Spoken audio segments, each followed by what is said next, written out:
Ganito karaming plaka ng sasakyan ang narecover ng mga otoridad sa isang junk shop sa Tondo, Maynila. Ang mga plaka, ninakaw raw sa mga sasakyang nakaparada sa isang bakanteng lote at ibinenta sa halagang 8,000 pesos. Ang mga salarin, 2 binatilyo na edad 15 at 16. Ayon sa pulisya, naganap ang krimen pasado 2:00 ng madaling araw kahapon kung kailan malakas ang ulan.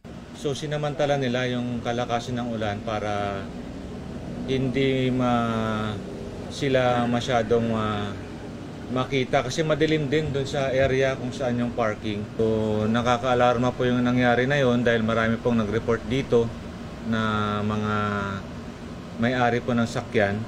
Nagkasa ng follow-up operation ng Manila Police District at agad nakilala ang mga menor de edad. Napagalaman na marami ng record sa barangay ang dalawa dahil sa serye ng pagnanakaw. Actually, ng mga nakaraang linggo ay nasangkot na naman itong 2 minors na to ng pagnanakaw ng isang baterya ng sakyan. At hindi lang tinuluyan po ng may-ari po ng sakyan dahil po naawa po siya sa mga bata. Hinuli ng pulisya ang may-ari ng junk shop dahil sa paglabag nito sa anti-fencing law.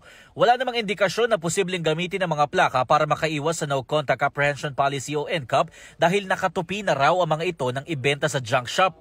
Nandito ako sa isang madilim na bakanteng lote sa Antipolo Street kung saan nakaparada ang mga sasakyan na ninakawan ng plaka ng 2 menor de edad. Problema ngayon ng mga may-ari ng sasakyan kung paano sila lalabas ng kalsada lalo at gumagana ang No Contact Apprehension Policy o NCAP.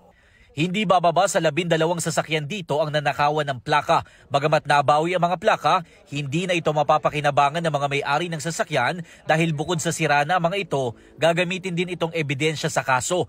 Nasa kustodiya na ng Tayuman PCP ang may-ari ng junk shop na sinusubukan pa namin makuhanan ng pahayag.